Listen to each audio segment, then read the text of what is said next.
હા, લઈ લઈએ.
બંધ કરો. છે ને નાઇટ્રોજન મેળ ફૂલ.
પરડીએ તો ઉડી ન શકે ને, ઉડી શકે ન શકે. એકદમ આમ વળી બેઠા અને ખંખેરે છે.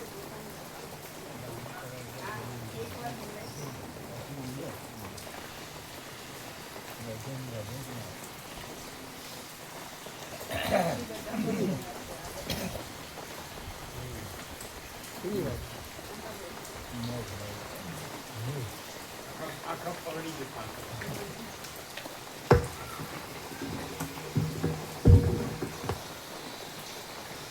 પણ એ તો પછી સુરક્ષિત જગ્યાએ જ બેસે ને. તો આંખ પલળી જાય તો ઉપર જ બેસે. ઓમ બરાબર. ઓમ બરાબર.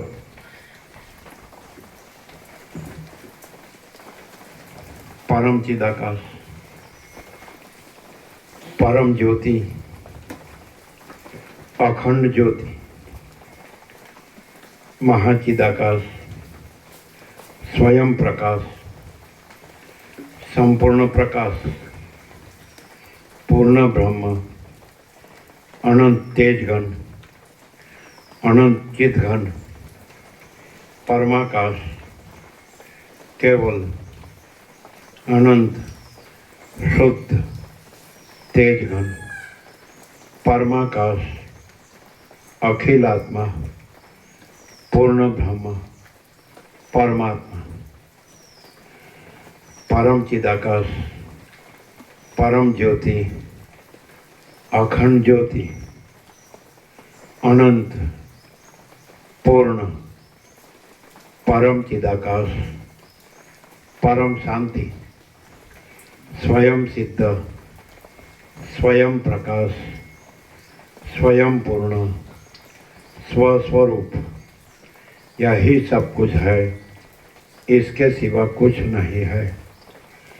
शून्यभास, अनंत कोटि महाकल्पो है ही नहीं। महाचिदाकाश स्वयं प्रकाश संपूर्ण प्रकाश महाचिदाकाश ज्योति अनंत अखंड अभेद महाचिदाकाश ज्योति महातत्व महासामान्य महाचिदाकाश स्वसंवेद्य सहज निर्विकल्प महाचिदाकाश परम कैवल्य परम शांति परम चिदाकाश अनंत पूर्ण निरपेक्ष सत्य अनंत संपूर्ण अपरिघी निर्भ्रांत निरपेक्ष बस सीताराम निर्वाण उत्तरार्ध राउंड 39मो राउंड।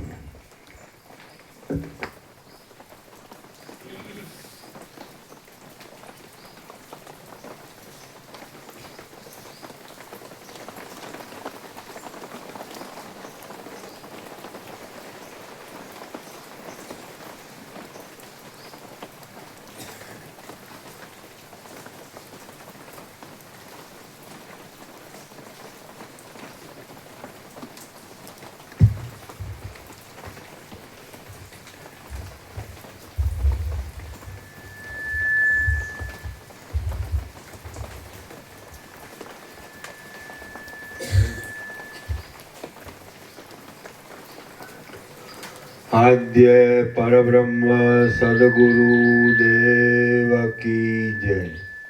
ओम श्री परमात्मने नमः।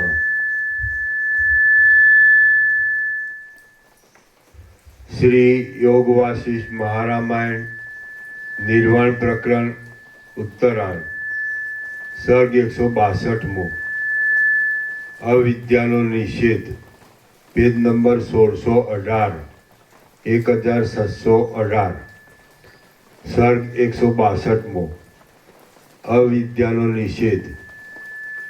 आ 162 सर्गમાં સર્વ દ્વૈતનું બ્રહ્મમાત્રપણું વર્ણવી હિતના ઉપદેશ વડે અવિદ્યાનો નિષેધ કરવામાં આવશે। વશિષ્ઠ બોલ્યા, રૂપાદિ બાહ્ય વિષયો અને સંકલ્પાદિ આંતર વિષયો અંદર રહેલા ચિદાકાશ રૂપ આત્માના ઉપભોગ માટે છે। તેથી આ જગત યથાસ્થિતપણે રહ્યા છતાં છેવટે તો કેવળ ચિદાકાશ રૂપે જ અવશેષ રહે છે। સ્વપ્નનો સાક્ષી રૂપે અનુભવ કરનાર ચિદાત્મા જ સ્વપ્નનગર રૂપ થઈ રહેલો છે। તેથી ચિદાત્મા વિના બીજું કશું તે વખતે હોતું નથી। તે જ પ્રમાણે આ જાગ્રતમાં દેખાતું જગત પણ આકાશની પેટે નિર્વિકાર એવા શાંત પર બ્રહ્મરૂપ છે। આ વાતને દેહ નાનસથી કિંચન એ શ્રુતિ પુષ્ટિ આપે છે। ચિદાકાશનો વિવર્ત किंवा आभास एक चिदाकाश रूप छे, छतां तेमां जे नाना प्रकारनी भ्रांतिनी प्रतीति थाय छे ते निस्वरूप छे अने पोतानुं साक्षी चैतन्य पोताना स्वरूपने अनेक प्रकारे देखाड़े छे। जेम स्वप्ननगर अने गंधर्वनगरना पदार्थो एक आभास रूप छे तेम आ सर्व एक आभास रूप छे अने आत्मानो ते विवर्त छे। प्रलयकाळनी पेठे हमणां पण आ जगत स्वप्ननगर अने गंधर्वनगरनी पेठे आभास रूपे प्रतीतिमां आवे छे अने असत्य छे छतां ते जाणे सत्य होय तेवुं थई रह्युं छे। आ सृष्टि भावना अनुसार सत्य अने असत्य ए बंने रूपे प्रतीतिमां आवे छे। ते जेवी विवेकी विद्वानोनी दृष्टिमां जणाय छे तेवी मूर्खोने भासती नथी अने जेवी ते मूर्खोने भासे छे तेवी विवेकीओने जणाती नथी। विवेकी अने मूर्ख ए बंने एकबीजानी बुद्धिनी अंदर जे अनुभव रहेलो होय छे ते समजवाने के तमने कहेवाने के परस्पर कहेवाने समर्थ थई शकता नथी। विवेकी अने मूर्ख ए बंनेनी पोतपोतानी बुद्धिनी अंदर જેવી જેવી સૃષ્ટિ રહી હોય છે તેવી તેવી સ્ફુરે છે. જેમ મદોન્મત અને મદથી રહિત એવા પુરુષનો બુદ્ધિસ્થ પ્રપંચ ભિન્ન ભિન્ન હોય છે, તેમ વિવેકીની અને મૂર્ખની બુદ્ધિમાં રહેલો પ્રપંચ પણ પરસ્પર ભિન્ન ભિન્ન હોય છે. વિવેકીની બુદ્ધિ સદા સ્થિરતામાં જાગ્રત હોય છે, તેથી તે સ્થિર આત્મતત્વને દેખે છે. વિવેકીની બુદ્ધિ સદા સ્થિરતામાં જાગ્રત હોય છે, તેથી તે સ્થિર આત્મતત્વને દેખે છે, અને અવિવેકી પુરુષની બુદ્ધિ સદા અસ્થિરપણામાં જાગ્રત રહે છે, તેથી તે અસ્થિર બાહ્ય પ્રપંચને દેખે છે. જેમ નદીના જળની અંદર તરંગો દ્રવ રૂપે સ્થિતિ કરી રહ્યા હોય છે, તેમ ચિદ્રૂપ પરમ તત્વની અંદર સૃષ્ટિરૂપી તરંગો ચેતનપણાને લીધે સ્થિતિ કરી રહ્યા છે. ચેતનનું રૂપ કશારૂપ નથી, અને તે જાણે કંઈક આ જગત આદિના આકારે થઈ રહેલું હોય તેવું ભાસે છે. તે પોતે અદૃશ્ય છે, છતાં સ્વપ્નલગનની અંદર દેખાતા પદાર્થોની પેઠે તે જાણે દ્રશ્યરૂપ થઈ રહેલું હોય તેમ જણાય છે. દર્પણમાં ઘટ પટ આદિ પદાર્થોના પ્રતિબિંબની પેઠે માયાની અંદર ચિદ્રૂપ પરમ તત્વનું જે પ્રતિબિંબ પડે છે તે જગત શબ્દ વડે કહેવામાં આવે છે, અને નિરાકાર હોવા છતાં જાણે સાકાર હોય તેમ જણાય છે. આત્માને દેહરૂપ સમજવો એ કેવળ ભ્રાંતિ માત્ર છે, કેમ કે તે દેહ મિથ્યા છે. પિશાચના વિલાસની પેઠે તેનું દેખાવું ભ્રાંતિજન્ય છે, અને દ્રઢપણે સર્વ પરિશ્રમનું મૂળ છે. મનોરાજ્યની પેઠે તે અસત્ય છે, અને કમળપત્ર આદિ ઉપર પડેલ લંબાઈ રહેલા જળબિંદુની પેઠે ક્ષણભંગુર છે. વિદ્વાન અને અવિવેકી એ બંનેના અનુભવ વડે જે અસત્ય જણાય છે તેમાં વળી આત્માપણું કેવું હોય? જાણા વાંસને ચીરતા તેની અંદર રહેલો શબ્દ જાણે બહાર નીકળી સંભળાતો હોય તેમ ભાસે છે, પણ તેમાં કાંઈ શબ્દનું રહેવું કે બહાર નીકળવું હોતું નથી. વળી જેમ જળને વિશે તરંગોમાંથી, અગ્નિને વિશે જ્વાળા આદિમાંથી, કંઠતાલુ આદિ પ્રદેશમાં પવનના યોગથી અને આકાશમાં પડછંદામાંથી ઉત્પન્ન થતા શબ્દો જાણે તે સ્થળમાંથી બહાર નીકળતા હોય એમ ભાસે છે, પરંતુ પ્રથમથી કાંઈ તેની અંદર હોતા નથી. તે જ પ્રમાણે સર્વ પદાર્થો વાસનામય હોવા છતાં જાગ્રત અને સ્વપ્નમાં પ્રતીતિમાં આવે છે, તેથી જાણે તે આત્મામાંથી બહાર નીકળતા હોય તેમ ભાસે છે, પણ તેમની સ્થિતિ અંદર છે જ નહીં. સૃષ્ટિના આદિકાળથી માંડી સ્વપ્ન શૈલીની પેઠે પોતાનું આત્મચૈતન્ય જ સર્વરૂપે વિવર્ત ભાવને પ્રાપ્ત થઈ રહેલું છે. બાકી વસ્તુતઃ જોઈએ તો શબ્દ પણ નથી, અર્થ પણ નથી, અને દ્રશ્યપણું પણ નથી. જે કાંઈ આ છે અને ભાસે છે તે પરમાર્થ દ્રષ્ટિએ સદરૂપ છે. સૃષ્ટિના પ્રારંભમાં જ કારણના અભાવને લીધે સદવસ્તુથી વિલક્ષણ એવું કશું ઉત્પન્ન થયું નથી. સર્વ પદાર્થો આમ જ રહ્યા છે, છતાં શબ્દ, ભેદ અને અર્થ એ સર્વને મન વડે કાઢી નાખી હું શાંત થઈ રહ્યો છું, નિર્વાણને પ્રાપ્ત થયો છું, અને હું ચિદાકાશ રૂપ જ છું એમ સમજવાનું છે. એક શુદ્ધ બોધરૂપ આત્મવિશ્રાંતિ વડે આ દ્વૈત પ્રપંચનો ત્યાગ કરો. જીવની અંદર પ્રસિદ્ધ રૂપે દેખાતો માનસિક વિક્ષેપ મિથ્યા રૂપે પોતાની મેળે જ ઉદય પામેલો છે. આત્મા જ આત્માનો બંધુ અને શત્રુ છે. જો આત્મા વડે આત્માની રક્ષા ન કરી તો બીજો કોઈ તેનો ઉપાય નથી. જ્યાં સુધી હજી તરુણ અવસ્થા છે ત્યાં સુધી શુદ્ધ બુદ્ધિરૂપી નૌકા વડે આ સંસાર સાગરને પેલે પાર પહોંચી જાઓ. જે કાંઈ તમારે શ્રેય કરવાનું હોય તે આજે જ કરો, કેમ કે વૃદ્ધ થયા પછી શું કરી શકશો? વૃદ્ધાવસ્થા આવતા પોતાના ગાત્રો પણ ભારરૂપ થઈ પડે છે. બાળપણું અને વૃદ્ધપણું તિર્યક યોનિની પેઠે જ્ઞાનને સાધી આપનાર થઈ શકતું નથી. બાકી તરુણપણું જો વિવેકવાળું હોય તો જીવતા જીવિતનું સાફલ્ય કરી આપનાર નીવડે છે. વીજળીના ઝબકારા જેવા આ ચપળ સંસારમાં આવી સત્શાસ્ત્ર તથા સત્સંગતિ વડે મોહરૂપ કાદવમાંથી સારરૂપ આત્માને ખેંચી કાઢવો. અહો, ખેદની વાત છે કે મનુષ્યો ક્રૂર છે અને તેમની શી ગતિ થશે? તેઓ મોહરૂપી કાદવમાં ખૂંચી ગયેલા આત્માને તેમાંથી બહાર કાઢવામાં પણ પોતાના પુરુષાર્થને પ્રકટ કરતા નથી. માટી વડે બનાવેલ વેતાલોની સભા ગામડિયા પુરુષને સાચી જણાયાથી ભય, જ્વર આદિ દુઃખ આપનાર છે, પરંતુ તેના યથાર્થ વસ્તુ સ્વરૂપ ઓળખવામાં આવે તો તે માટીની જણાયાથી ભય, જ્વર આદિ દુઃખ આપનાર થતી નથી. તે જ પ્રમાણે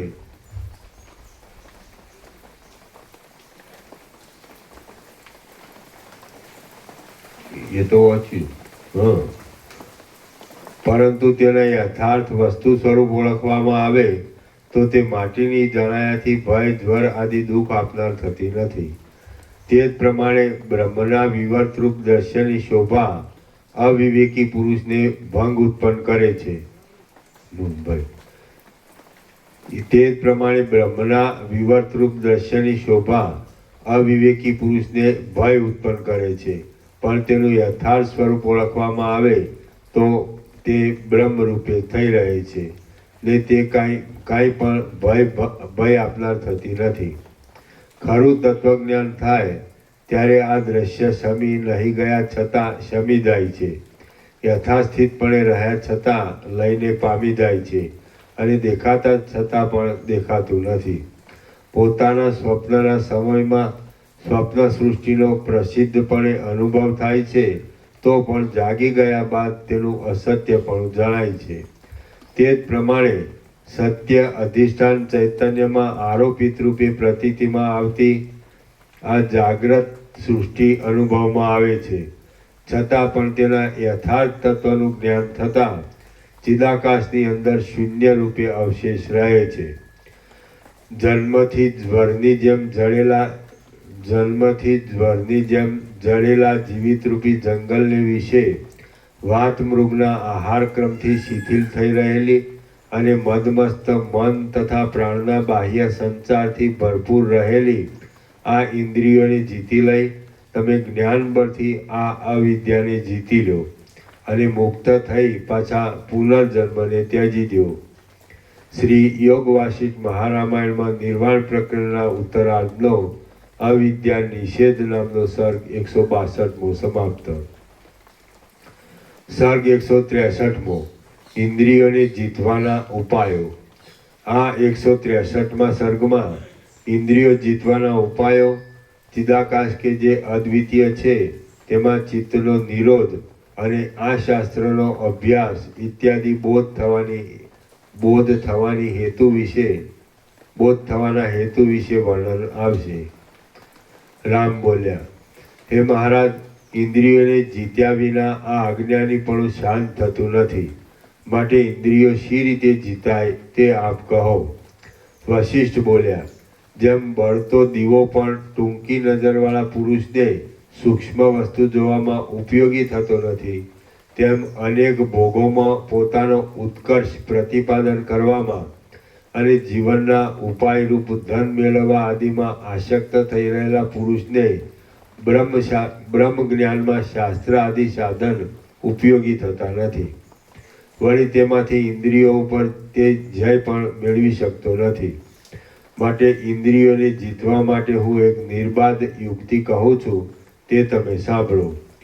કેમ કે એ યુક્તિ વડે થોડી પણ સાધન સંપત્તિ પોતાના પુરુષ પ્રયત્નના બળથી સુખથી મોક્ષ સિદ્ધિને સાધી આપે છે. પુરુષ પોતે ચિન્માત્ર છે એમ તમે સમજો. તે જ્યારે ચિત્તને અધીન થઈ જાય છે ત્યારે જીવ નામને ધારણ કરે છે. એ જીવ ચિત્તવૃત્તિ દ્વારા જે તરફ ખેંચાય છે તેમાં તે ક્ષણવારમાં આસક્ત થઈ જાય છે.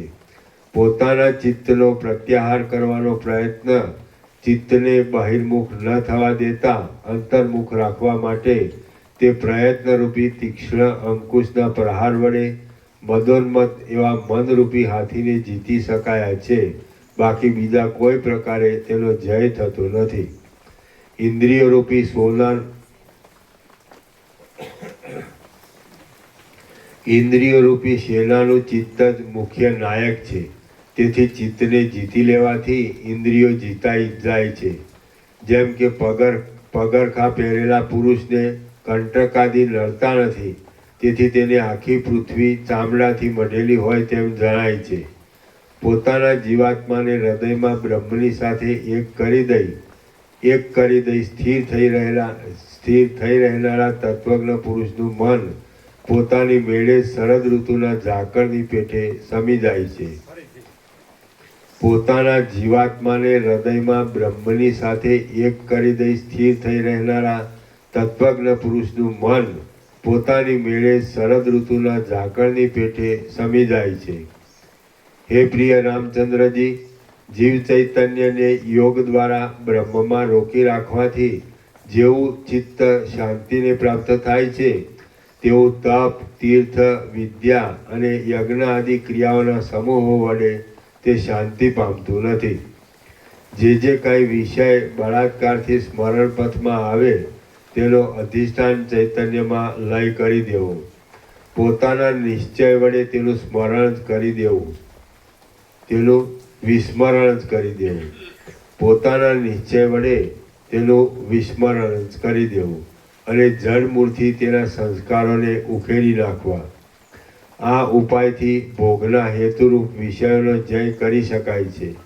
પોતાના પુરુષ પ્રયત્ન વડે જો ચિત્તને વિષયરૂપી આમિષમાંથી જરા પણ નિરંતર રોકી રાખવામાં આવે તો તત્વવેત્તાઓના અનુભવથી સિદ્ધ સ્વરાજ્ય પદ પરમ પદ મળે છે.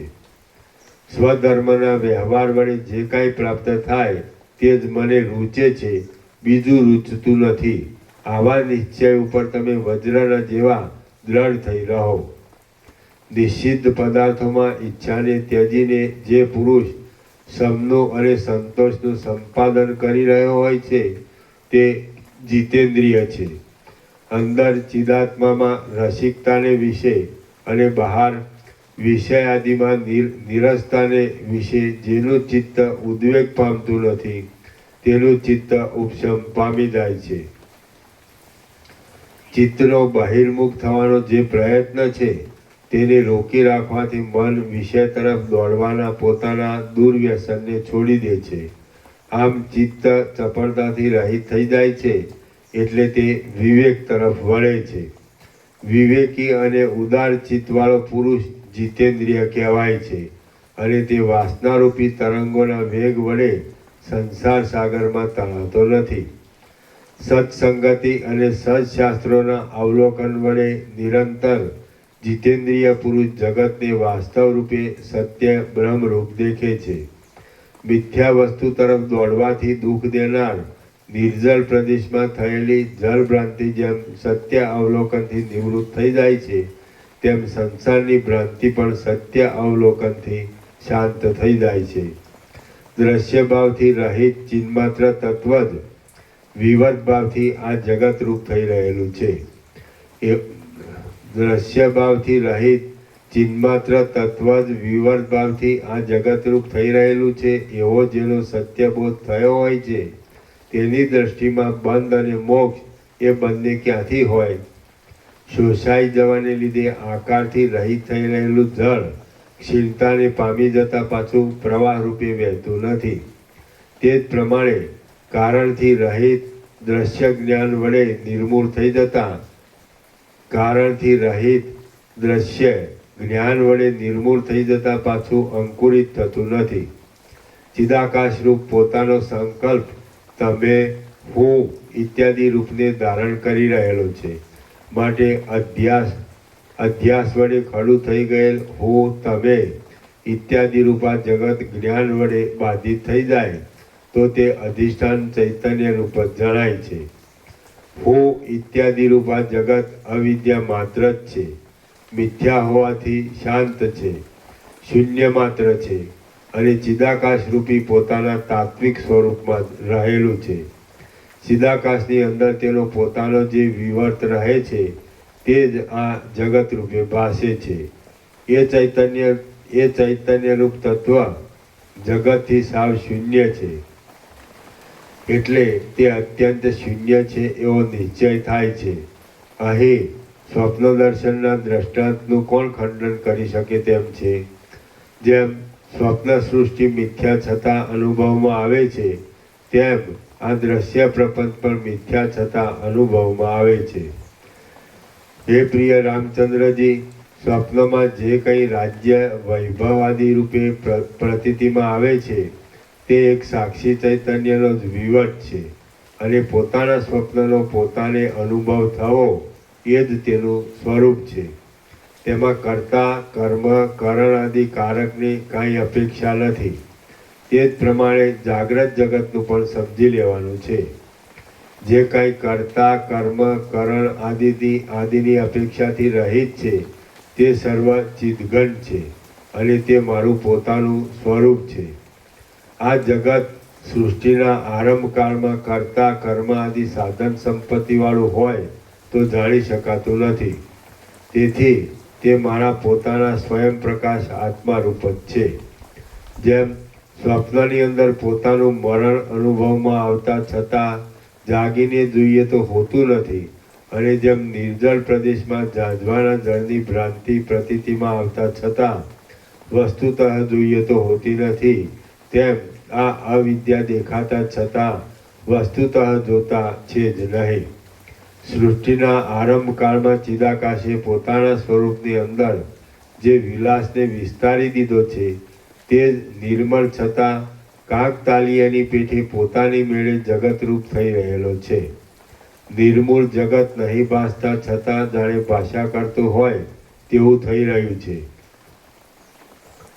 જે ચિદાકાશના પ્રકાશથી આ સર્વ અપરોક્ષ રીતે ભાસે છે તે જ ખરું તત્વ છે એમ વેદવાદીઓનું સમજવું છે.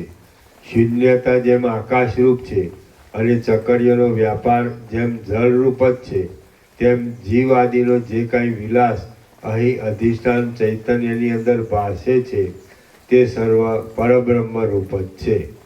જેમ કોઈ અવયવીનું સ્વરૂપ અવયવો વડે યુક્ત હોય છે, તેવું જીવાદિ અવયવોવાળું આ બ્રહ્મનું સ્વરૂપ છે. વસ્તુતઃ તો બ્રહ્મ પોતે નિરવયવ છે. જગતનું સ્વરૂપ વિચારતા તો તે કેવળ આભાસ માત્ર છે. તે શાંત અવિનાશી ચિન્માત્ર રૂપ છે, અને તે પોતાના સ્વચ્છ સ્વરૂપમાં રહેલું છે. તો તેના સ્વચ્છ સ્વભાવની અંદર શો વિચાર કરવાનો છે? પરમ પદરૂપ બ્રહ્મની અંદર આદિની, અંતની કે મધ્ય પ્રદેશની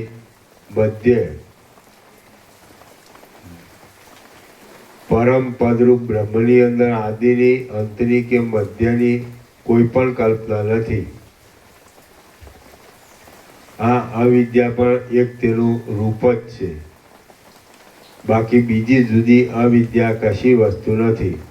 જીવ જાગ્રતમાંથી સ્વપ્નમાં આવે છે અને સ્વપ્નમાંથી જાગ્રતમાં જાય છે.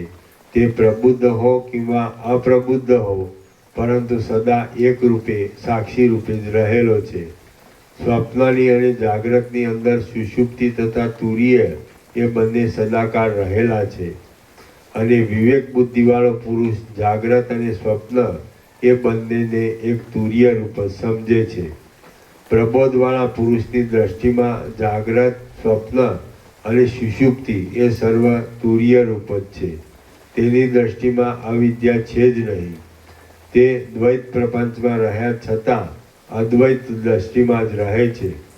અવિદ્યાથી રહિત થઈ ગયેલા તત્વજ્ઞ પુરુષમાં દ્વૈત, અદ્વૈત, હું, તમે અને અમુક આ પદાર્થ એવી કાંઈ કલ્પના પણ ક્યાંથી હોય, અને સાવ શૂન્ય ભાવની કલ્પના પણ કેવી હોય?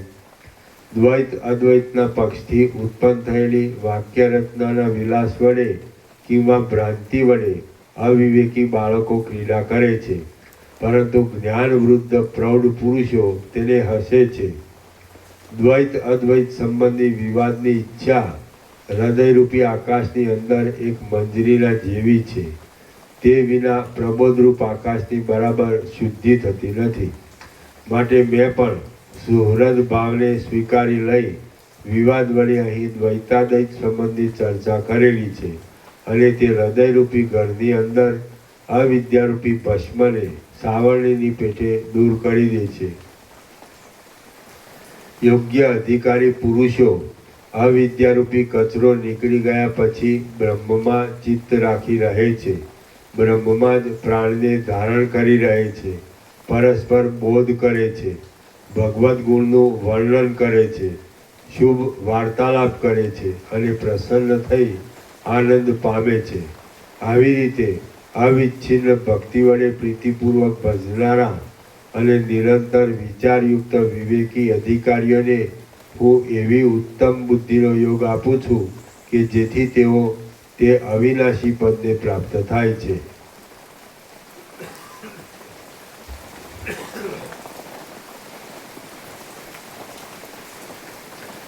એકમાત્ર તૃણની પણ રક્ષા કરવા માટે યત્ન કરીને ઉપાય સાધવામાં આવે છે તો જ તે ઉપયોગી થાય છે.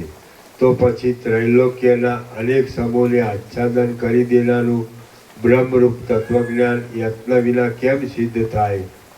જે ઉત્તમ સ્થિતિ પાસે પ્રસરી રહેલું આ આત્મા સંબંધી દુઃખથી રહિત અને હૃદયમાં રહેલ અધમ કામને જીતવામાં અસમર્થ આ આખું જગત જે ઉત્તમ સ્થિતિ આગળ ઉપવાસના સ્થાનરૂપ થાય છે તે જ્ઞાનમય ઉત્તમ સ્થિતિનો લાભ વિનાયતને શી રીતે મળે? રાજ્ય આદિ સુખ તો મનનો એક અંકુર છે અને તે તો શા હિસાબમાં છે, પરંતુ તત્વજ્ઞાનથી થતી એક ઉત્તમ વિશ્રાંતિ આગળ ઇન્દ્રપદ પણ ઘાસના જેવું અતિ તુચ્છ છે. અજ્ઞાનરૂપી નિદ્રામાં સૂતેલા અને દ્રશ્ય વિષય ભોગમાં આસક્ત રહેલા અવિવેકી મનુષ્યો જેમ દ્રશ્યને અતિ આસક્તિથી જુએ છે તેમ શાંત તત્વજ્ઞ મહાત્માઓ દ્રશ્યમાં આસક્તિ બાંધતા નથી. તેઓ તો સુષુપ્તિ જેવી અવસ્થામાં રહીને પ્રબોધને પ્રાપ્ત થાય છે અને નિરતિશય આનંદરૂપ પરમપદને અતિ આસક્તિથી જુએ છે. અતિશય યત્ન કર્યા સિવાય આ દુર્લભ મોક્ષપદ કોઈ દિવસ પ્રાપ્ત થતું નથી. મોટા અભ્યાસરૂપ વૃક્ષનું પરમપદ એ એક ફળરૂપ છે એમ તમે સમજો. એટલા માટે જ મેં તમને અભ્યાસની દ્રઢતા વિશે વારંવાર કહ્યું છે અને તમારે પણ આ ગ્રંથ વડે અને આ અભ્યાસના શ્રમ વડે આપણને શું પ્રયોજન છે એવી અશ્રદ્ધાવાળી બુદ્ધિ ન રાખવી. કેમ કે કોઈ અતિ કુશળ બુદ્ધિવાળાને જ અભ્યાસની અપેક્ષા રહેતી નથી. બાકી અવિવેકી બુદ્ધિવાળા પુરુષના હૃદયમાં તો દુર્બોધ આત્મતત્વ આટલું બધું વિસ્તારપૂર્વક કહેતા પણ સમજી શકાતું નથી. આ શાસ્ત્રનું વારંવાર આવર્તન કરવામાં આવે, ઘણા લાંબા સમય સુધી તેનો આસ્વાદ લેવામાં આવે તથા તેનું શ્રવણ કરવામાં આવે કે તેની કથા કરવામાં આવે તો અજ્ઞાની પણ તત્વજ્ઞ બની જાય છે. જે માણસ આ શાસ્ત્રનું એકવાર અવલોકન કરીને આપણે એ જોઈ લીધું છે એમ કહી છોડી દે છે તે અધમ પુરુષને બીજા સામાન્ય શાસ્ત્રોમાંથી ભસ્મનો પણ લાભ થતો નથી. આ આખ્યાન ઉત્તમ છે. વેદની પેઠે સદા તેનું અધ્યયન કરવું, વ્યાખ્યાન કરવું અને તેની પૂજા કરવી, કેમ કે તે પુરુષાર્થરૂપી ફળ આપનાર છે. જે ફળ આ શાસ્ત્રથી પ્રાપ્ત થાય છે તે જ ફળ વેદથી પણ પ્રાપ્ત થાય છે. આ શાસ્ત્રનું જ્ઞાન મળવાથી કર્મ અને જ્ઞાન એ બંને પવિત્રતાને પ્રાપ્ત થઈ જાય છે. વળી આ શાસ્ત્ર જાણ્યાથી વેદાંતનો તર્કપૂર્વક સિદ્ધાંત જણાઈ જાય છે. તેમજ આ આખ્યાન શાસ્ત્ર દ્રષ્ટિમાં પણ ઉત્તમ ગણાયેલું છે. આ તમને હું દયાદ્રપણાથી કહું છું, માયા વડે કહેતો નથી. તમે પણ આ શાસ્ત્ર વિચારવાથી આ દ્રશ્ય સમૂહને માયારૂપ મિથ્યા સમજશો. માટે આનો વિચાર કરો. આ ઉત્તમ શાસ્ત્ર વિચારતા જે બોધોનો લાભ થાય છે તેથી જેમ લવણના યોગ યોગ્ય યોગથી અથાણા રુચિકર થાય છે, તેમ બીજા શાસ્ત્રો રુચિકર થાય છે. આ આખ્યાન અનાર્ય છે એમ સમજી તેનો અનાદર કરશોમાં. ભોગોમાં જ બુદ્ધિને આસક્ત રાખી તમે આત્મહત્યા કરનારા અને વારંવાર જન્મ લેનારા થશોમાં. વળી કુત્સિત અજ્ઞાની પુરુષો જ પોતાની નજીક રહેલા જાહ્નવીના જળને છોડીને આ આપણા બાપનો કૂવો છે એવા ખોટા અભિમાનથી તેનું ખારું જળ પીવે છે. તે પ્રમાણે તમે પણ જન્મ પરંપરામાં અજ્ઞાની રહેવા માટે નિરંતર વિરુદ્ધ વિચારવાળા ન થાઓ. સર્ગ 163મો સમાપ્ત. સર્ગ 164મો જીવ જગત અને બ્રહ્મનું ઐક્ય. આ 164મા સર્ગમાં બ્રહ્મ ભાવનો આવિર્ભાવ થતાં જીવભાવ અને જગત ભાવની નિવૃત્તિ થઈ જતાં જીવ જગત અને બ્રહ્મ એ સર્વના એક સરખાપણા વિશે વર્ણન કરવામાં આવશે. વશિષ્ઠ બોલ્યા, ચિદાત્મારૂપી સૂર્યના કિરણના સમૂહની અંદર જગતો સ્ફુરી રહ્યા છે. તેમની અંદર પ્રસિદ્ધ રૂપે જણાતા જીવરૂપી પરમાણુઓ ચિદાત્મારૂપી સૂર્યના જેવા જ છે. તેથી તેમનું નિરવયવપણું સિદ્ધ થાય છે. સર્વ ભેદ કરનાર ઉપાધિરૂપ વસ્તુ પરમ બોધની પ્રાપ્તિ થતાં પોતાના ભ્રાંતિમય સ્વરૂપને છોડી દે છે, અથવા તો સર્વ વાક્યોનો એક બ્રહ્મમાં સમન્વય થઈ જવાથી બીજું ભેદ કરનાર કાંઈ છે જ નહીં. તત્વજ્ઞ પુરુષના વિષયરૂપ બ્રહ્મ સર્વ અવસ્થામાં ભેદાદિરૂપ મેલથી રહિત છે અને તેમાં કોઈ દિવસ દ્વૈતરૂપી કશો પણ મેલ રહ્યો નથી. તત્વને ન સમજનાર અવિવેકી પુરુષોનો જે વિષય હોય તે તો તેઓ જ જાણે. અમે તો હું, તમે ઇત્યાદિ ભેદને જાણતા જ નથી. તેમ એ અવિવેકી પુરુષને તથા તે મેલરૂપ વસ્તુને પણ જાણતા નથી.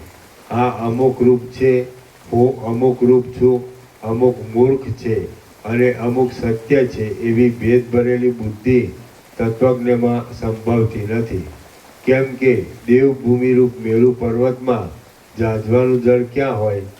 જેમ એક જ દ્રવ્યના તાત્વિક નિશ્ચય પર સ્થિર રહેલા પુરુષના ચિત્તની અંદર તેનાથી વિરુદ્ધ ભ્રાંતિઓ પેદા થતી નથી, તેમજ તત્વના વાસ્તવિક નિશ્ચય ઉપર આરૂઢ થઈ રહેલા તત્વજ્ઞની અંદર પણ બીજી ભ્રાંતિઓ ઉત્પન્ન થતી નથી. આ દ્રશ્ય હતું નહીં, ઉત્પન્ન પણ થયું નથી, હમણાં વર્તમાન પણ નથી અને હવે પછી પણ થશે નહીં. પરંતુ વિવેક વડે જોતા સદરૂપ બ્રહ્મ જ વિવર્ત ભાવથી આવા રૂપે રહ્યું છે.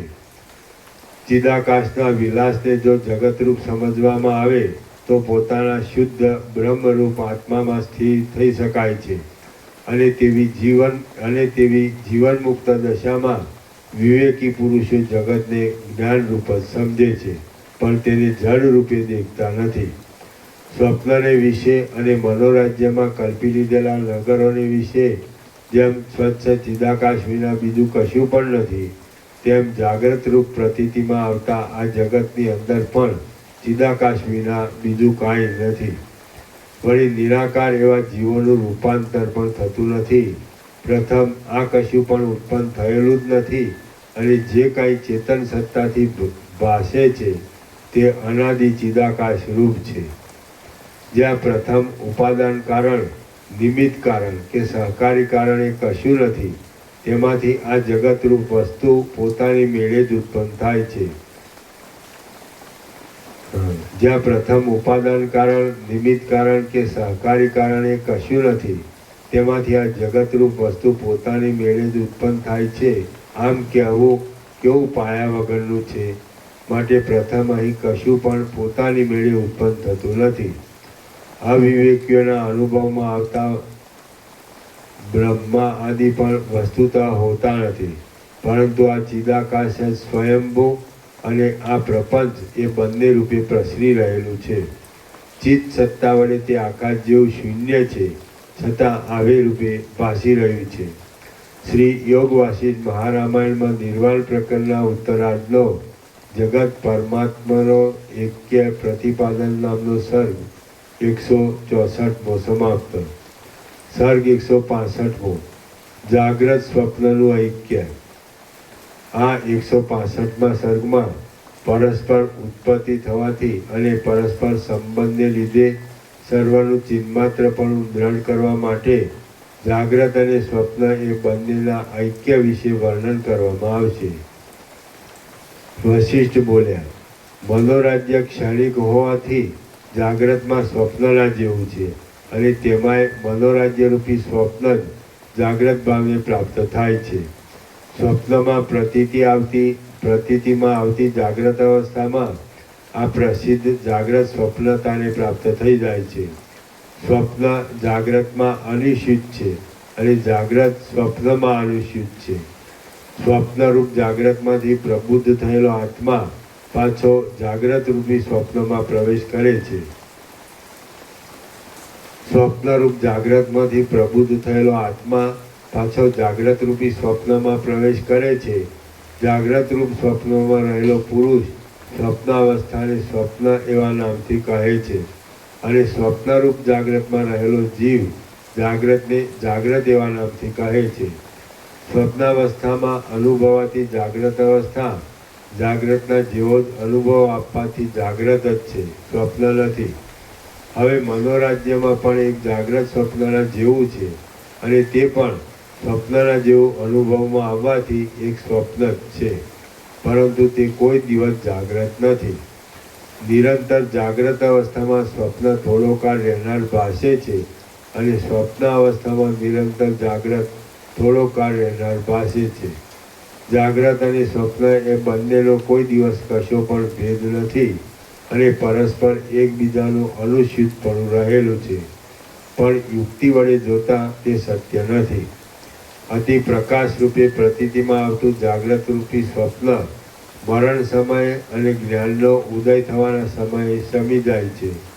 વળી તે સ્વપ્ન તથા સુષુપ્તિ એ બંનેના અનુભવ કાળમાં શૂન્ય રૂપ જ રહે છે. આ જીવનરૂપી સ્વપ્ન સમયમાં મરણ પછીના જન્મરૂપી જાગ્રત દ્રશ્યનો અભાવ હોય છે. તેથી તેમાં બીજા જન્મરૂપી જાગ્રતના કોઈ પણ પદાર્થો દેખાતા નથી.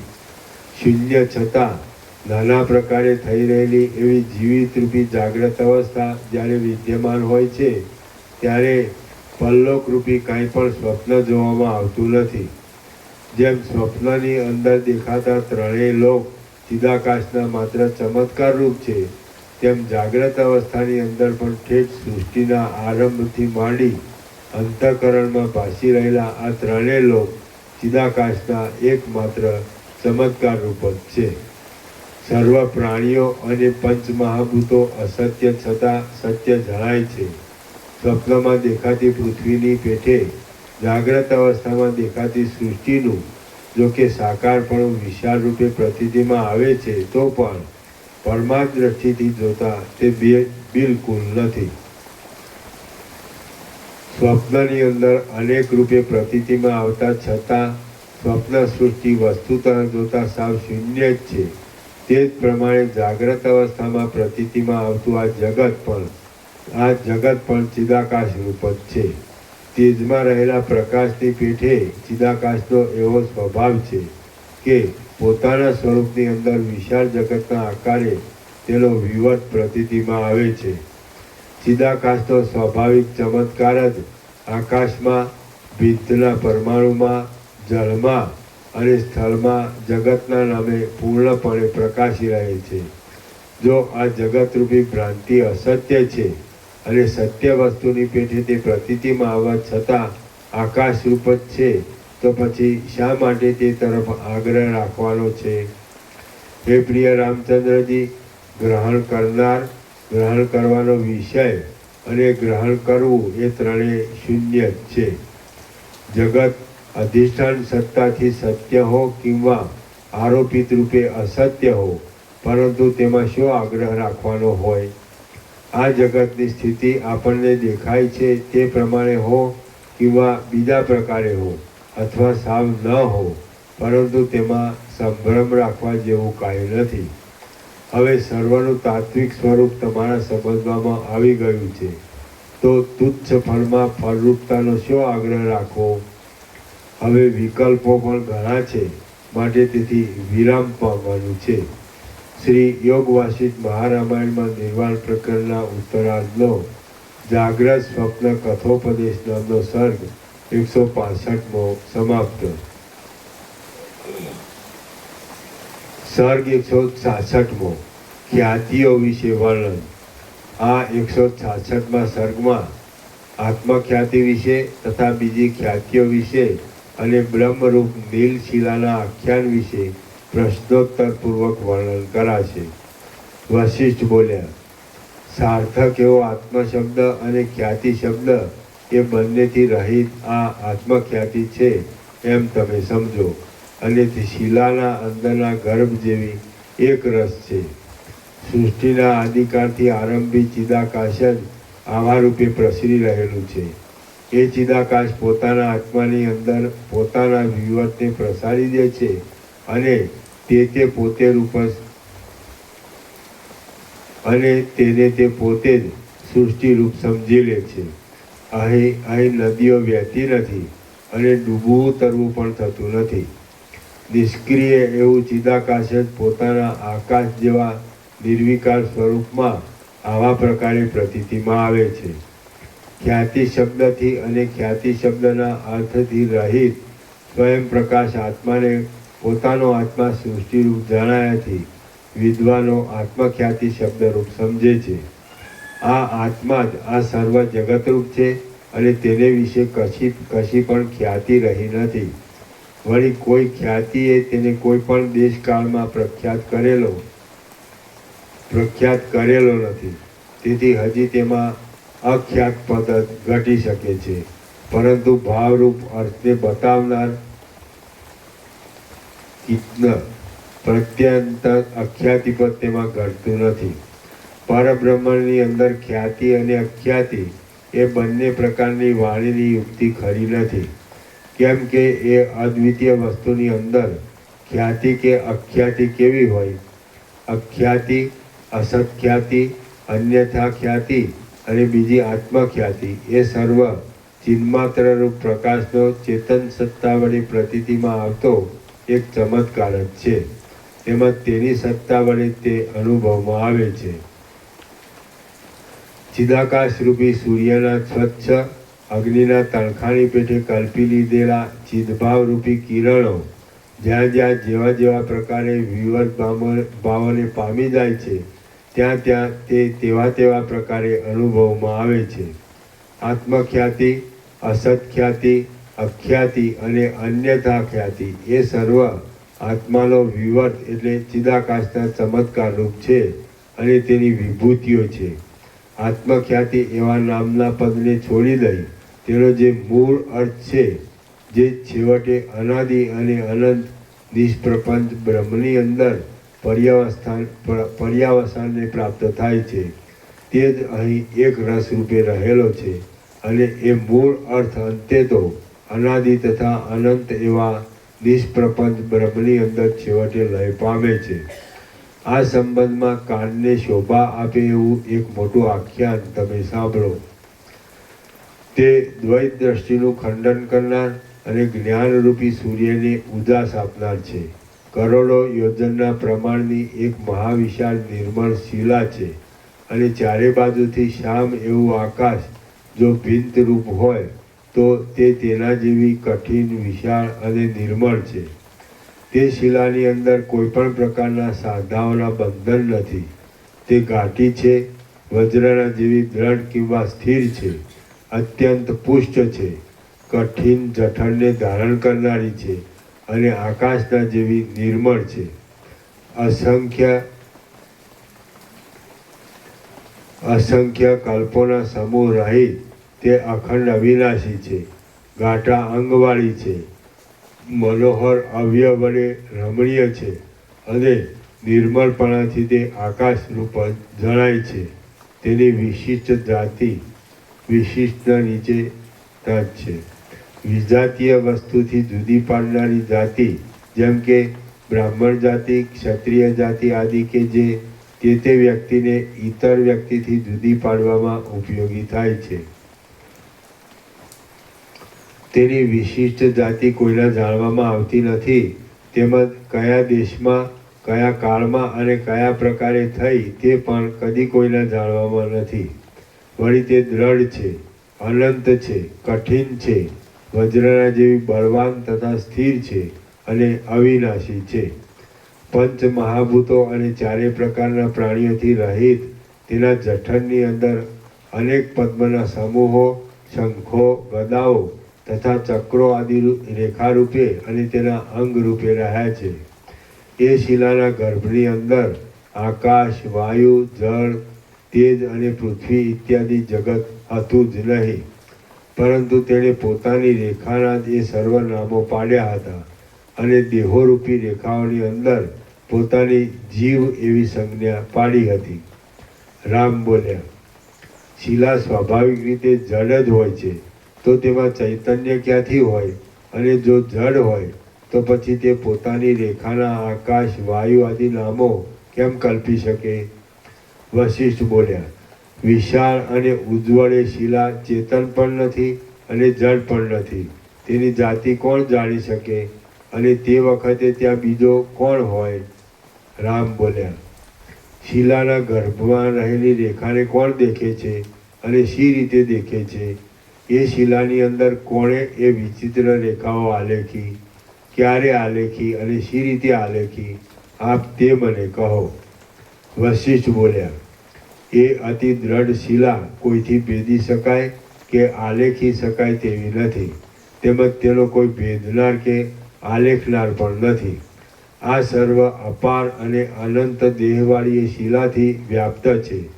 એ શિલાના ગર્ભની અંદર અનંત વૃક્ષો, પર્વતોના સમૂહો, નગરો અને ગામો અનંત રેખાઓ રૂપે રહેલા છે. તેમાં પ્રતિમાની પેઠે દેવતાઓ અને દૈત્યો સ્થૂળ અને સૂક્ષ્મ રૂપે તથા સાકાર નિરાકાર રૂપે રેખાના આકારે રહેલા છે. તેની અંદર મહાવિશાળ આકાશ નામની એક મોટી રેખા રહી છે અને તેના મધ્યમાં બીજી ચંદ્ર સૂર્ય એવા નામને ધારણ કરનારી ઉપરેખાઓ પણ રહી છે. રામ બોલ્યા, હે મહારાજ, શિલાના ઘાટા ગર્ભની અંદર રહેલી એ રેખાઓને કોણે દીઠી છે? તે કેવા પ્રકારની છે અને તે શી રીતે જોવામાં આવે? તમે તે મને કહો. વશિષ્ઠ બોલ્યા, હે રામચંદ્રજી, શિલાના ગર્ભની અંદર રહેલી એ સર્વ રેખાઓ એવા જ પ્રકારની મેં જોઈ છે. જો તમારી ઈચ્છા થતી હશે તો તમે પણ સમાધિ વડે તે જોઈ શકશો. રામ બોલ્યા, એ શિલા તે વજ્રના જેવી દ્રઢ છે અને તેને ભાગીને તેની અંદર જોઈ શકાય તેમ નથી, છતાં તમે તેની અંદર રહેલી એ રેખાઓ શી રીતે જોઈ? વશિષ્ઠ બોલ્યા, હે રામચંદ્રજી, આ હું વશિષ્ઠ નામનો દેહધારી પણ એ શિલાના ગર્ભમાં રહેલો હોવાથી એક રેખારૂપ જ છું. તેથી ત્યાં રહી હું એ સર્વ રેખાઓના સમૂહને નિર્બાધપણે દેખું છું. બાકી બીજા પ્રકારે તે શિલાને ભાગવાને કોણ સમર્થ થઈ શકે? હું તો એ શિલાની અંદર જ રહ્યો હતો, તેથી શિલાની અંદર રહેલા સર્વ સમૂહોને દેખતો હતો. રામ બોલ્યા, એ શિલા કઈ? તમે પોતે કોણ અને ક્યારે રહ્યા છો? આપ મને તે કહો. અને વળી આ શિલાના નામથી તમે શું કહ્યું તથા શું દીઠું તે કહો. વશિષ્ઠ બોલ્યા, આ મેં તમને જે શિલાના નામથી વચન રસના વડે વર્ણવી બતાવી છે તે પરમાત્માની મહાસત્તા જ છે, બાકી કાંઈ બીજી વિશાળ શિલા નથી. પરમાત્માની મહાસત્તારૂપ શિલાના છિદ્ર રહિત ગર્ભની અંદર આપણે સર્વ એ શિલાના માસની પેઠે રહ્યા છીએ. આકાશ એ પરમાત્માની મહાસત્તારૂપ શિલાના એક અંગરૂપ છે એમ તમે સમજો. વાયુ પણ એ શિલાના અવયવરૂપ છે. ક્રિયા, શબ્દ, વાસના અને કાળની કલ્પના એ પણ તે શિલાના અંગરૂપ જ છે. પૃથ્વી, જળ, તેજ, વાયુ, આકાશ, મન, બુદ્ધિ અને અહંકાર એ સર્વ તે શિલાના એક અવયવ રૂપ કહેવામાં આવે છે. આપણે સર્વ પરમાત્માની મહાસત્તા રૂપી એ શિલાના માસની પેટે તેની અંદર જ રહેલા છીએ. આપણે વસ્તુતઃ કાંઈ તેનાથી જુદા નથી, પરંતુ આપણે જુદા છીએ એમ ભ્રાંતિ વડે સમજીએ છીએ. આ એક ચિન્માત્ર તત્વરૂપી અતિ મોટી વિશાળ શિલા છે.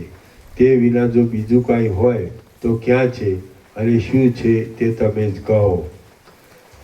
જેમ જળ તરંગ રૂપે ભાસે છે અને જેમ સ્વપ્નની અંદર પોતાનો શુદ્ધ આત્મા જ ઘટ પટ ખાડા ઇત્યાદિ રૂપે દેખાય છે, તેમ જાગ્રતમાં પણ શુદ્ધ આત્મા જ ઘટ પટ ખાડા ઇત્યાદિ આકારે જણાય છે. આ સર્વ બ્રહ્મ વડે ભરપૂર છે, ચિન્માત્ર તત્વ વડે ઘટ્ટપણે વ્યાપ્ત છે, પારમાર્થિક સત્ય તત્વ વડે એક રસ થઈ રહેલું છે અને સર્વ બ્રહ્મરૂપ હોવાથી એક રસ છે એમ વિવેકીઓ સમજે છે. આ સર્વ પ્રપંચ છિદ્રથી રહિત છે, અનાદિ છે, અનંત છે અને મધ્ય ભાગથી પણ રહિત મહાચૈતન્યરૂપી શિલાના એક ગર્ભરૂપ છે. વળી તે બ્રહ્મરૂપ આત્માએ પોતે જ પોતાની કલ્પના વડે જગત, સૃષ્ટિ, ભુવન, દ્રશ્ય ઇત્યાદિ નામોની કલ્પના કલ્પી લીધેલી છે. શ્રી યોગ વાસિષ્ઠ મહારામાયણમાં નિર્વાણ પ્રકરણના ઉત્તરાર્ધનો શિલોપાખ્યાન નામનો સર્ગ 166મો સમાપ્ત.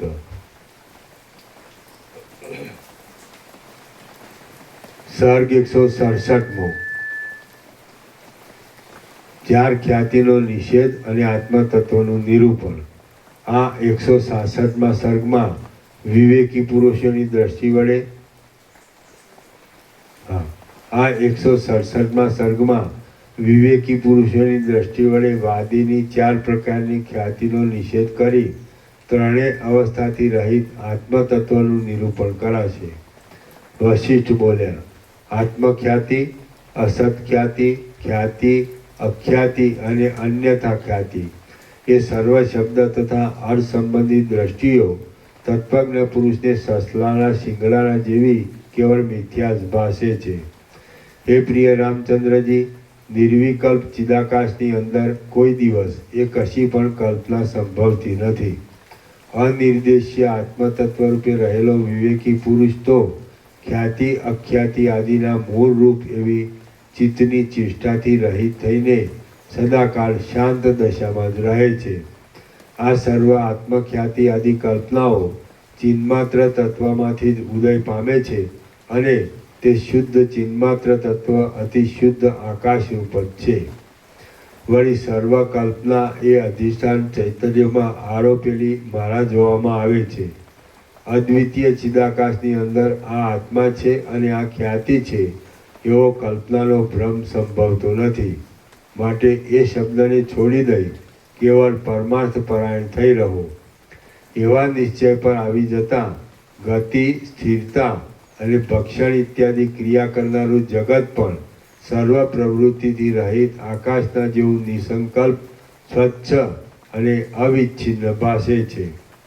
તે નાના પ્રકારના મહાન શબ્દવાળું છે, છતાં શિલાની પેઠે મૌનને ધારણ કરી રહેલું જણાય છે.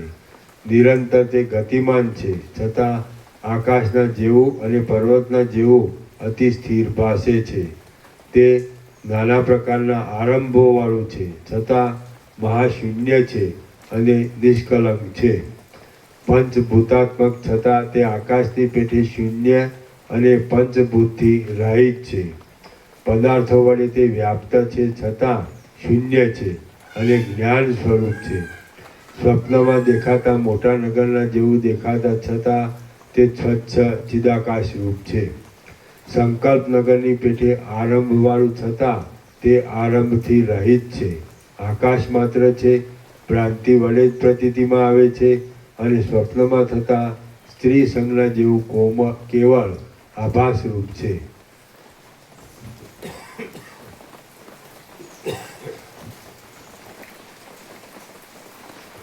અનુભવમાં આવવા છતાં તે વ્યર્થ છે. પ્રતિબિંબ રૂપે દેખાતી સ્ત્રીના જેવું કેવળ પ્રતીતિ માત્ર છે અને નાના પ્રકારના અનુભવો અને રચનાઓ વડે યુક્ત છે, છતાં વસ્તુતઃ જોતા તે વસ્તુ શૂન્ય છે. રામ બોલ્યા, જાગ્રત રૂપે અને સ્વપ્ન રૂપે પ્રતીતિમાં આવતું આ દ્રશ્ય સ્મૃતિ વડે દેખાય છે એમ હું માનું છું. વિદ્યમાન ન છતાં દેખાતા પદાર્થોનું સ્ફુરણ થવું એ જ તેમાં કારણરૂપ જણાય છે. વશિષ્ઠ બોલ્યા, જે સર્વ પદાર્થોની સત્તા રૂપે રહેલું છે, ચિદ્રૂપ છે, અવિનાશી છે અને અપરિમેય છે, તે જ સત્ય તત્વ કાકતાલીયની પેટે પોતાના વિવર્ત રૂપે પ્રતીતિમાં આવે છે. તે જ આ જગત છે એમ તમે સમજો. સર્વત્ર જળની અંદર જેમ તરંગો રહ્યા હોય છે તેમ એ જ તત્વ પોતાના સ્વરૂપભૂત શાંત પરમાત્માની અંદર આવા રૂપે થઈ રહેલું છે. સર્વના આત્મારૂપ પરમાત્મા ચિદાકાશ રૂપ છે, મોક્ષ રૂપ છે અને જીવ ભાવરૂપ ઉપાધિથી રહિત છે. તેની અંદર કારણ વિના સ્વાભાવિક રીતે જ આ બધું દ્રશ્ય ભાસે છે અને તે તેના પોતાના સ્વરૂપથી જુદું નથી. જ્યારે જ્યારે ચિદાત્માની અંદર જેવું જેવું ભાન થાય છે તેવું તેવું સર્વદા તેને ભાસે છે. જ્યાં કાંઈ પણ ભાસતું નથી ત્યાં કોઈ સમય તેની દ્રષ્ટિમાં કાંઈ જ નથી. આત્મા પોતે બ્રહ્મરૂપ છે. બ્રહ્મના વિવર્ત રૂપે અનેક આકારે ભાસતા પોતાના સ્વચ્છ સ્વભાવમાં તેણે પોતાના સ્વરૂપને નહીં જોડતા પંડિત ચેતનપણાથી અમુક જાગ્રત છે, અમુક સ્વપ્ન છે, અમુક સુષુપ્તિ છે અને અમુક તુર્ય છે એવી સંજ્ઞાઓ કલ્પી લીધેલી છે. વળી તેણે જ બ્રહ્મ, આત્મા ઇત્યાદિ સંજ્ઞાઓ પણ કલ્પેલી છે. વસ્તુતઃ જોતા સ્વપ્ન પણ નથી, જાગ્રત પણ નથી, સુષુપ્તિ પણ નથી, તુર્ય પણ નથી અને તેથી જુદું બીજું કાંઈ પણ નથી, કિંતુ સર્વ પરમ શાંત ચિદાકાશ રૂપ છે. અથવા તો આત્મા સદા જાગ્રત હોવાથી આ સર્વ સદૈવ જાગ્રત રૂપ છે, અથવા તો સદાકાળ આ સર્વ ભ્રાંતિ માત્ર હોવાથી સ્વપ્નરૂપ છે, અથવા તો સર્વ સદાકાળ અવિદ્યારૂપી આવરણ વડે આચ્છાદિત હોવાથી સુષુપ્તિ રૂપ છે, અથવા તે સદાકાળ આ સર્વ આત્મારૂપ હોવાથી તુર્ય રૂપ છે, અથવા તો સર્વદા ત્રણેય અવસ્થાની અપ્રસિદ્ધિને લીધે તુર્ય રૂપ નથી. અમે નિર્વિકલ્પ દશાને લીધે શાંત રૂપને ધારણ કરી રહ્યા છીએ તે આ સર્વ વાતને જાણતા નથી. અમે નિર્વિકલ્પ દશાને લીધે શાંત રૂપને ધારણ કરી રહ્યા છીએ તે આ સર્વ વાતને જાણતા નથી. ચિદાકાશરૂપ મહાસાગરના મહાવિશાળ ઉદરની અંદર શૂન્યતારૂપી જળ રહ્યું છે અને તેમાં ફીણના જેવું કિંવા પરપોટાળા જેવું આ જગત છે. ચિદાકાશના એક વિવર્ત રૂપ સ્વપ્નની અંદર દેખાતી વસ્તુ સત્ય હો કિંવા અસત્ય હો, પરંતુ તે વસ્તુ જ્યારે જેવા જેવા પ્રકારે કલ્પવામાં આવે છે ત્યારે તેવા તેવા પ્રકારે તે અનુભવાય છે. તે જ પ્રમાણે જાગ્રતનું પણ સમજવું. આ એક ચિદાકાશનો વિવર્ત છે અને તે પોતાની કલ્પના પ્રમાણે ભાસે છે. ચિદાકાશ પોતાના શુદ્ધ સ્વરૂપમાં રહેલું છે. ચિદરૂપ સત્ય તત્વ પોતાના ચિદરૂપમાં રહેલું છે અને તે આત્મારૂપે સર્વત્ર પ્રસરી રહેલું છે. જ્ઞાન સ્વરૂપ આત્મા ચિદાકાશની એક મજ્જા રૂપ છે અને તે સર્વદા આવા રૂપમાં જ રહેનાર છે. તે ઉદયને કે અસ્તને પ્રાપ્ત થતો નથી અને આ જગત એક તેના અવયવ રૂપ છે. મહાપ્રલય અને સૃષ્ટિ આદિ કાળના વિભાગોમાં મહાપ્રલય રૂપ રાત્રિઓની અને સૃષ્ટિરૂપી દિવસોની સ્થિતિ છે. તેઓ તે મહાપ્રલય આદિ આપણા કેશ નખ આદિની પેઠે પરમાત્માના જ અવ્યય રૂપ થઈ રહ્યા છે. બ્રહ્મની જગત રૂપે પ્રતીતિ થાય કે ન થાય એ વાત એક બાજુએ રહી, પરંતુ તેનું ચિદરૂપ કે માયારૂપ એ મહાચૈતન્યનો એક સ્વભાવ છે. તેથી વાયુનું ચલન જેમ વાયુથી જુદું નથી તેમ તેનાથી જુદું નથી. માટે જાગ્રત શું છે, સ્વપ્ન શું છે, સુષુપ્તિ શું છે, તુર્ય શું છે, સ્મૃતિ શું છે અને ઈચ્છા પણ શું છે, આ સર્વ ત્યાગ કરવા યોગ્ય વિચારો તુચ્છ છે. જ્યારે અંદર રહેલું પોતાનું આત્મચૈતન્ય જ બહારના પદાર્થો રૂપે ભાસે છે ત્યાર પછી દ્વૈત ક્યાં રહ્યું, પદાર્થોની શોભા પણ ક્યાં રહી અને સ્મૃતિ પણ ક્યાં રહી. જેમ સૂર્યનારાયણનો આકાશમાં પ્રસરી રહેલો પ્રકાશ સૂર્યથી જુદો નથી, તેમ જે કાંઈ આ દ્રશ્ય પોતાને એટલે કૌંસમાં આત્માને ભાસે છે તે એક પોતાનો જ વિવર્ત છે અને ભેદથી રહિત છે. તેથી તેને જુદું કહી શકાતું નથી. જો કદાચિત બહારના પદાર્થો સત્ય હોય તો હજી તેના અનુભવથી થતી સ્મૃતિને સૃષ્ટિના આરંભકાળથી જગતની સ્થિતિના કારણરૂપ કહી શકાય. પરંતુ પ્રથમ સૃષ્ટિના આદિકાળમાં પંચ મહાભૂતોરૂપી કારણોના અભાવને લીધે પ્રાણીઓનો અત્યંત અસંભવ છે. તેથી આ બહારના કોઈ પદાર્થ જ નથી. અવિવેકીઓની પ્રતીતિમાં આવતો આ જગત આદિ અને હું અહંકાર આદિ પદાર્થ અવિચાર દ્રષ્ટિ વડે જોતા દેખાય છે, પણ વસ્તુતઃ જોતા જેમ સસલાને શીંગડું નથી, આકાશ વૃક્ષ નથી, વંધ્યા પુત્ર નથી અને કાળો ચંદ્રમા નથી, તેમ એ પણ કાંઈ નથી જ. હે રામચંદ્રજી, આ મોટા આકારવાળું જે જગત જોવામાં આવે છે તે સર્વ વિવેકીઓની દ્રષ્ટિમાં કોઈ પણ જાતનું રૂપ નથી. તે તો અખંડિત બ્રહ્મનું સ્વરૂપ છે. હે રામચંદ્રજી, એક રસ એવા ચિદાકાશની જ્ઞાનરૂપ મજ્જા નિરંતર રહ્યા છતાં જ્યારે જેવા જેવા પ્રકારે ઉદય પામે છે ત્યારે તેવા પ્રકારે ઉપચારથી વ્યવહારની અંદર તેનો ઉદય અસ્ત કલ્પી લેવામાં આવે છે. જ્યારે તે આકાશની અંદર પોતાના આભાસને મિથ્યા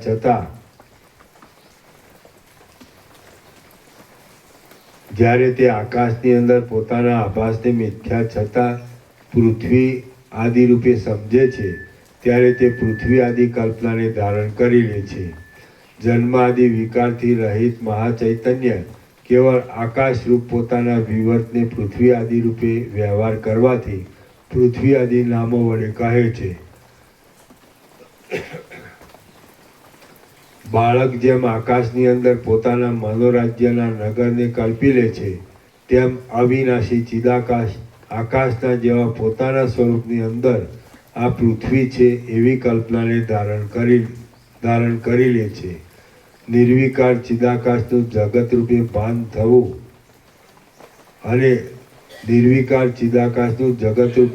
થવું અને જગતરૂપે ભાન ન થવું એ બંને વાત એક જ અધિષ્ઠાનમાં કેમ ઘટી શકે? આવી શંકા કરવી યોગ્ય નથી.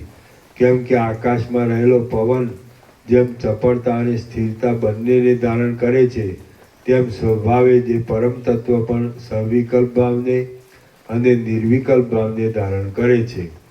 વાસનાના ઉદય વડે જેમ જેમ એ ચિદાકાશ સ્ફુરણને ધારણ કરે છે તેમ તેમ આ જગતનો ભાસ થાય છે. બાકી વાસ્તવિક રીતે નિરાકાર ચિદાકાશ પોતાના સ્વરૂપની અંદર રહેલું છે. આ પૃથ્વી આદિ કશું કોઈ કાળે સત્ય નથી. એ દ્રશ્ય જેવું ભાસતું હોય તેવું ભલે સુખથી ભાસો, એ પ્રતીતિમાં આવતા છતાં પણ ચિદાકાશ રૂપ હોવાથી તેને સત્ય કે અસત્ય કાંઈ કહી શકાતું નથી. પ્રપંચનું સ્વરૂપ કાંઈ જ નથી, પરંતુ કાંઈ અનિર્વચનીય તો છે. આ જગત આવું છે કે આવું નથી અને સત્ય છે કે અસત્ય છે ઇત્યાદિ યથાસ્થિત લોક પ્રચલિત વૃત્તાંતને પ્રાજ્ઞ પુરુષ જાણી શકે છે. બાકી બીજો મૂર્ખ તેને જાણી શકતો નથી. વિવેકી પુરુષ પોતે જ સર્વના હૃદયાકાશમાં આત્મા રૂપે રહેલો છે. આથી તેના વિલાસ રૂપે પ્રકટ જણાતી દ્રશ્યની શોભામાંનું આ બાહ્ય બ્રહ્માંડ છે અને આ તેની અંદર રહેલું શરીર છે એવી ભેદની કલ્પના વડે નામોની રચના કરી છે. એ સર્વ ઘટના મહાચિત સત્તાની જ છે. અહીં બાહ્ય શું છે, અંદર શું છે, દ્રશ્ય શું છે અને દ્રશ્યપણું શું છે, સર્વ આવા રૂપે વિદ્યમાન છતાં શાંત પરમ મંગલરૂપ બ્રહ્મમય છે. આમ સમજીને પ્રણવમાં અભેદ કલ્પના વડે તેનો લય કરી દઈને તમે શાંત થઈ રહો. વાચ્ય અને વાચકની દ્રષ્ટિ રાખ્યા વિના શાસ્ત્રાર્થનો વિચાર થતો નથી. તે વિચાર પણ તેના વિકલ્પવાળા અવયવ સહિત કરાયો હોય તો જ સિદ્ધિ આપે છે. જેમ દીવા સિવાય રાત્રિ અંધકારમાં પ્રત્યક્ષ જ્ઞાન થતું નથી, તેમ તેમ તેવા સાંગ વિચાર. જેમ દીવા સિવાય રાત્રિ અંધકારમાં પ્રત્યક્ષ જ્ઞાન થતું નથી, તેમ તેવા સાચા વિચાર વિના કશી પણ સિદ્ધિ થતી નથી. એવા વિચાર સાંગ લખીશું, સાંગ નહીં પણ કેવું આવે? શું લખ્યું છે? સાંગ, સાંગ. સમ્યક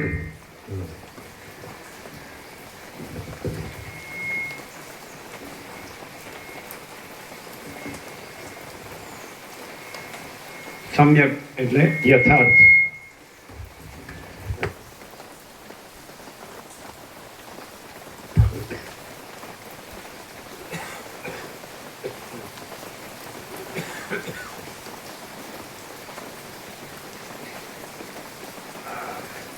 જેમ દીવા સિવાય રાત્રિ અંધકારમાં પ્રત્યક્ષ જ્ઞાન થતું નથી, તેમ તેવા સમ્યક વિચાર વિના કશી પણ સિદ્ધિ થતી નથી.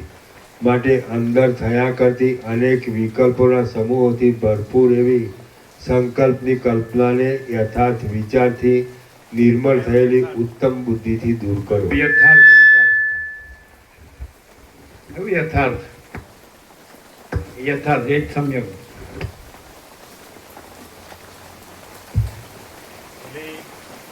સમ્યક જ્ઞાન એ જ કેવળ જ્ઞાન, એ જ કેવળ ચૈતન્ય, એ જ સ્વયં પ્રકાશ, શુદ્ધ ચૈતન્ય અને સ્વસંવેદ્ય, પોતાથી જ અનુભવાય એવું અને પોતાનું બીજું કાંઈ નથી એવું.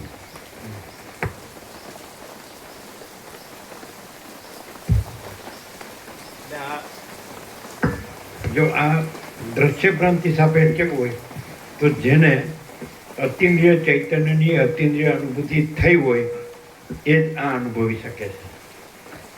બાકી એ આ સરળ શ્રવણ કરે, વસી પ્રકાશ સરળ શ્રવણ અખંડ પૂર્ણ તત્વબોધ સતત એમાં લાગ્યો રહે તો એ અતિન્દ્રિય ચૈતન્યની અતિન્દ્રિય અનુભૂતિ માટે જ એનો ઉદ્દેશ ન હોય તો બધું નિરર્થક છે.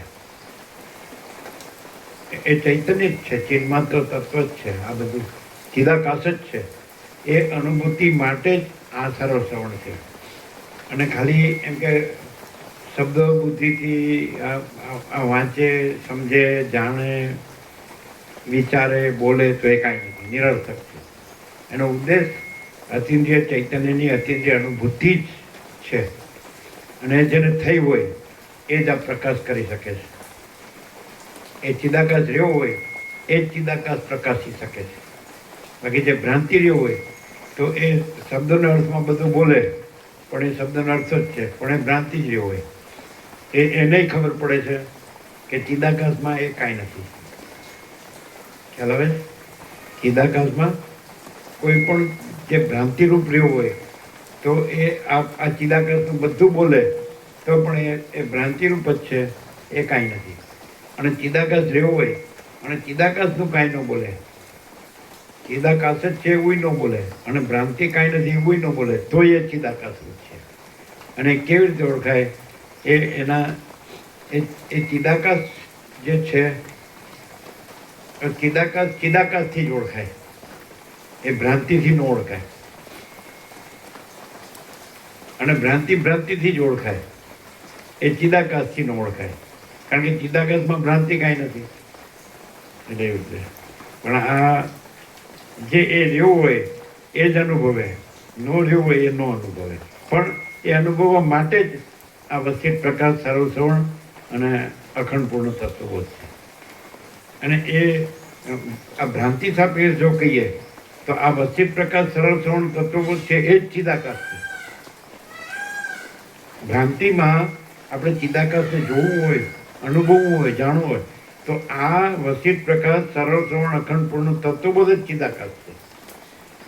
પણ એ ભ્રાંતિ ન રાખીને સાંભળે તો એ ચિદાકાશ છે, અને ભ્રાંતિ રાખીને સાંભળે તો એ નિરર્થક છે.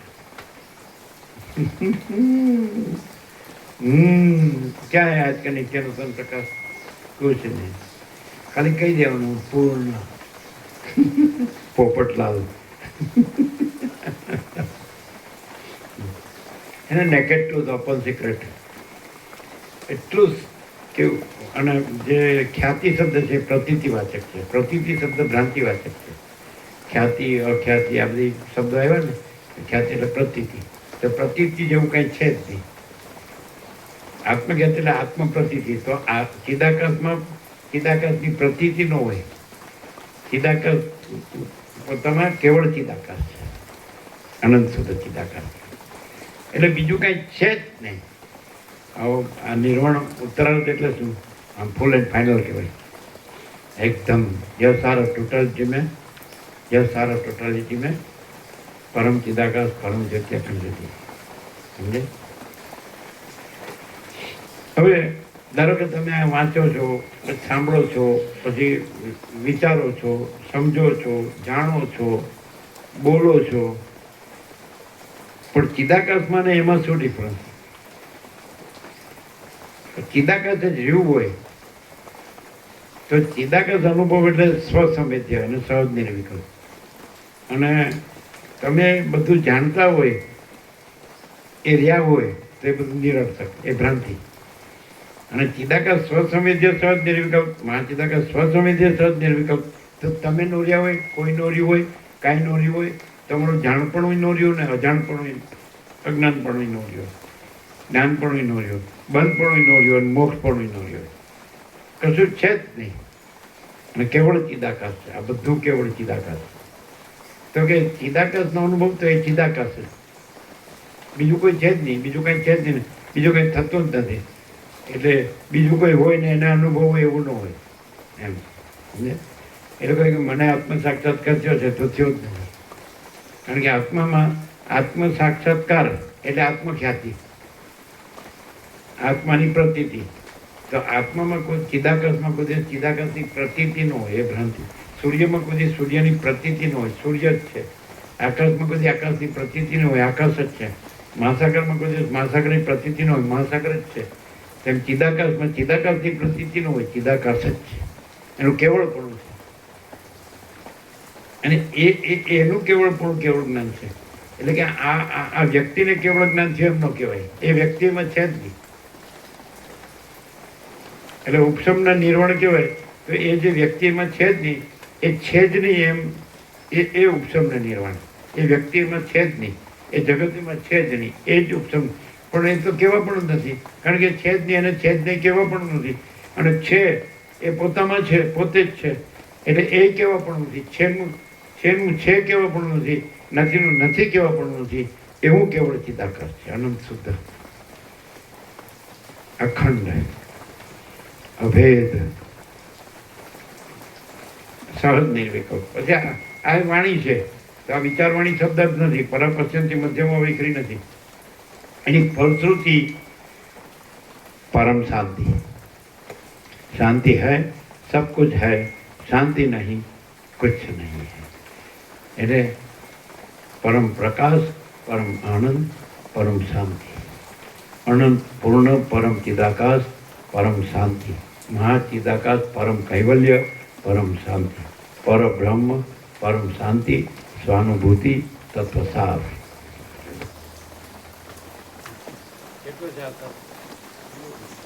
થોડું થઈ ગયું.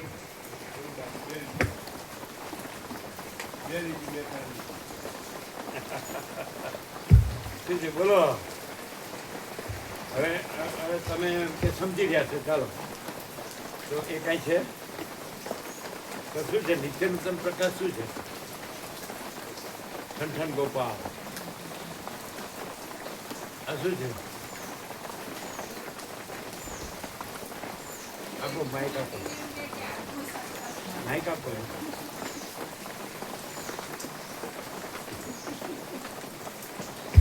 કોઈ હું રાખીને કે આત્મ સાક્ષાત્કાર થયો તો એવી પ્રતીતિ આત્મા સ્વયંમાં મહાચિદાકાશ. એ તો ખોટા ઊંડે નથી થયો, સાચા ઊંડે થયો છે.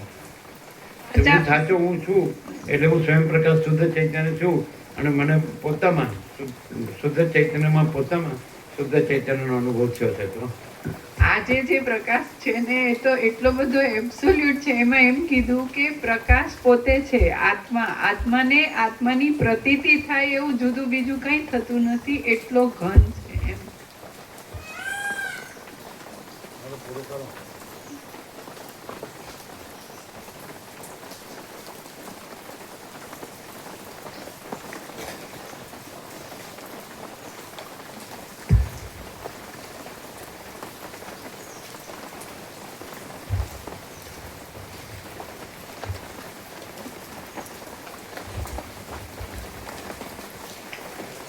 જેમ દીવા સિવાય રાત્રિએ અંધકારમાં પ્રત્યક્ષ જ્ઞાન થતું નથી, તેમ તેવા સમ્યક વિચાર વિના કશી પણ સિદ્ધિ થતી નથી. માટે અંદર થયા કરતી અનેક વિકલ્પોના સમૂહથી ભરપૂર એવી સંકલ્પની કલ્પનાને યથાર્થ વિચારથી નિર્મળ થયેલી ઉત્તમ બુદ્ધિથી દૂર કરો તથા સર્વશાસ્ત્રના સારરૂપ અને મહાપુરુષાર્થરૂપ અદ્વિતીય આત્મામાં મનને નિષ્ઠાવાળું રાખો અને મહાપુરુષાર્થરૂપ અદ્વિતીય આત્મામાં અદ્વિતીય આત્મામાં મનને નિષ્ઠાવાળું રાખો. તેમજ આ સંસારમાંથી ઉઠીને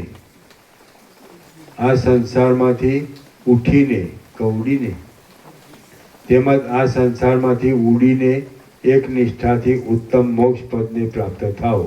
ઉઠીને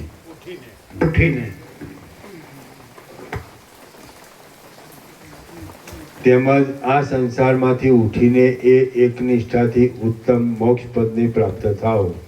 શ્રી યોગ વાસિષ્ઠ મહારામાયણમાં નિર્વાણ પ્રકરણના ઉત્તરાર્ધનો જાગ્રત સ્વપ્ન સુષુપ્તિ અભાવ પ્રતિપાદન નામનો સર્ગ 167મો સમાપ્ત. ઓમ ઓમ ઓમ. પ્રસાદ આપી છે. એબ્સોલ્યુટ.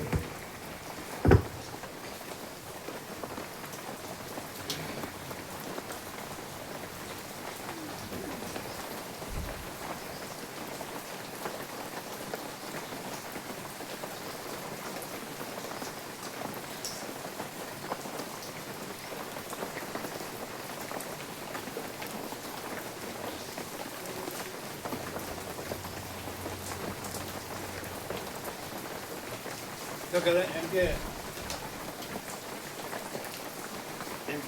દ્રશ્ય ભ્રાંતિમાં એવો કોઈ પુરુષ દેખાતો હોય તો એ કાંઈ નથી. આખી દ્રશ્ય ભ્રાંતિને પુરુષ કાંઈ નથી અને કેવળ ચિદાકાશ રહ્યો છે. કેવી રીતે? તો એ તો સામાન્ય માણસ જ દેખાતો એમ વસ્તી કહે છે. જે કેવળ આનંદ સુધી ચિદાકાશ રહ્યું છે એ ચિદાકાશ જ ચિદાકાશ રહ્યું છે અને ક્યાંય માણસ રહ્યો નથી. એટલે કાંઈ આખી ભ્રાંતિ રહી નથી, સૃષ્ટિ ભ્રાંતિ રહી નથી. તો એ માણસ તરીકે દેખાય, સામાન્ય માણસ તરીકે દેખાય.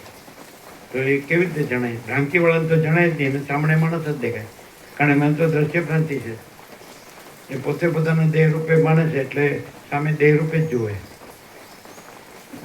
એવો જ્યારે હોય ને કે અમે આ હું અને મને દેહાધ્યાસ છે ને આખું જગત, આ દ્રશ્ય આખું મને સાચું લાગે છે અને એમાં એવો પુરુષ છે જે મહાચિદાકાશ રહ્યો છે છતાંય સામાન્ય માણસનો આકાર જેવું લાગે છે, તો એ જે આકારની ભ્રાંતિ છે એ જોનારની દ્રષ્ટિમાં છે અને એ જોવે છે ને તોય જે સામાન્ય માણસ જેવા દેખાય છે એ પણ પરમ ચિદાકાશ, પરમ જ્યોતિ, અખંડ જ્યોતિના જ બધા કોઈ પણ લક્ષણ જુઓ, ગુણ જુઓ, જે પણ અનંતતા, સંપૂર્ણતા, પ્રકાશ, આનંદ, શાંતિ, તો એ જ બધું પૂર્ણ એમાં આવે અને જે ભ્રાંતિ છે એમાંનું કંઈ ન આવે.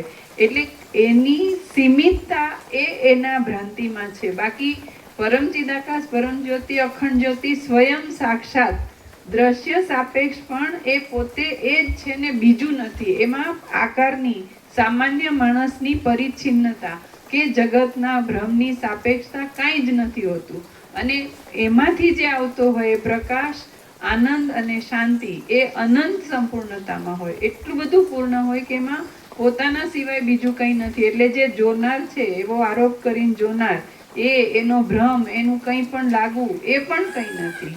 એટલું બધું પૂર્ણ.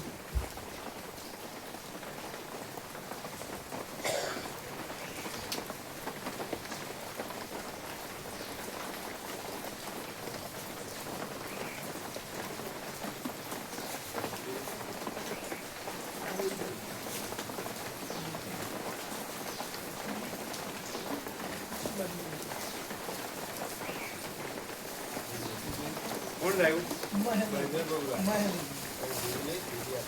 બધાને કોથળી આપો.